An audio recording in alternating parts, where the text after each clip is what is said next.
নমস্কার বন্ধুরা, আজকে আবার চলে এলাম নতুন একটা ভিডিও নিয়ে। তা আজকে কিন্তু আমি বানিয়ে নিয়েছি একটা বাটা। এই যে বাটাটা তোমরা দেখছো, এটা কি বাটা তোমরা কিন্তু বলবে। আর তার সঙ্গে রয়েছে বড়া ভাজা, যেটা ছিল ডালের বড়া। তা এই বাটাটা আমি কি বাটলাম সেটা দেখানোর জন্যই তোমাদেরকে বলবো আজকে যেটা ভিডিওটা।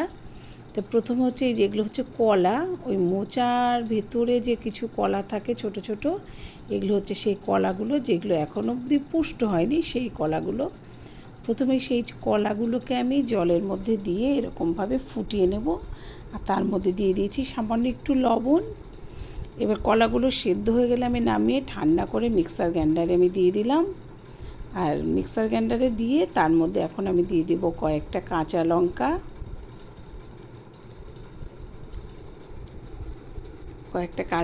দিয়ে দিলাম। আর দিয়ে দিলাম স্বাদ মতো লবণ। আর দিয়ে দিলাম সামান্য একটু কালো জিরে।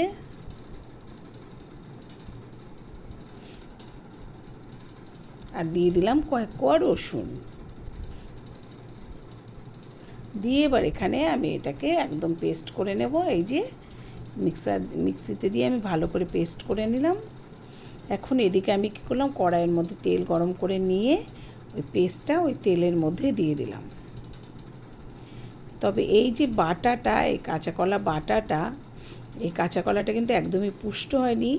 এটার একটা আলাদা টেস্ট। এই বাটাটা দিয়ে গরম ভাত মেখে যে বড়াটা ভাজা আমি দেখালাম, ওই বড়া দিয়ে খেলে অপূর্ব একটা টেস্ট লাগে, যে টেস্টটা সত্যি মাছ মাংসকে কিন্তু হার মানিয়ে দেয়। বন্ধু, তোমাদের বলবো তোমরা অবশ্যই এইভাবে একবার করো আর করে খেয়ে দেখো। তো এই যে আমি ওই পেস্টটাকে দিয়ে কিন্তু এবার খুব ভালো করে নাড়াচাড়া করে নিচ্ছি। দিয়ে দিলাম সামান্য একটু হলুদ, একদম সামান্য হলুদ। হলুদ দিলেও চলে, না দিলেও চলে, যদি তোমরা মনে করো দেবে না তো নাই দিতে পারো। তা আমি সামান্য একটু দিলাম। আর নুন তো দেওয়াই ছিল, নুন লঙ্কা সবই দেওয়া ছিল পেস্টটার মধ্যে। এখন কিন্তু একটু বাদে বাদে এইভাবে একটু নাড়াচাড়া করে নিতে হবে, কারণ একটু দেরি হলেই কিন্তু নিচের দিকটা একটু পোড়া লেগে যাওয়ার সম্ভাবনা থাকবে। তাই বারবার করে খুন্তি দিয়ে নেড়ে যেতে হবে এইভাবে।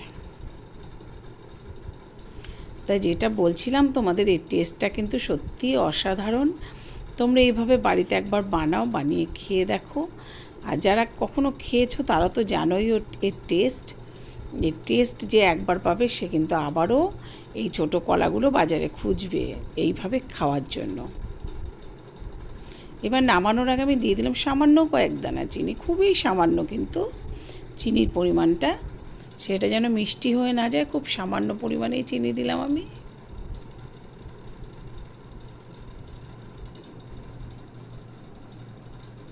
ঠিক এইভাবেই খুন্তি দিয়ে কিন্তু নেড়ে যেতে হবে, যাতে নিচের দিকটা লেগে না যায়। তা ব্যাস, এবার হয়ে গেল। আমি এটাকে নামিয়ে নিলাম একটা পাত্রে।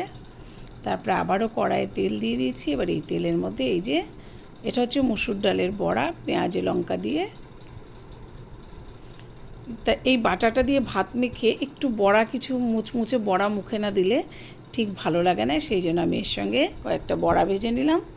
তো ফ্রেন্ডস, তোমরা তো দেখলেই আমি কিভাবে এই কাঁচা কলা বাটাটা করলাম। তোমরা কিন্তু অবশ্যই এইভাবে করে একবার খাও। আর এরকম যে কোনো একটা বড়া, মুচমুচে একটা বড়া নিয়ে নাও সঙ্গে, এই টেস্ট তোমরা ভুলতে পারবে না। আমার YouTube channel Nandi blog and kitchen থেকে যারা দেখবে তারা অবশ্যই চ্যানেলটাকে সাবস্ক্রাইব করে দিও। আর আমার প্রোফাইল থেকে যারা দেখবে তারা অবশ্যই কমেন্ট, শেয়ার, লাইক করে দিও।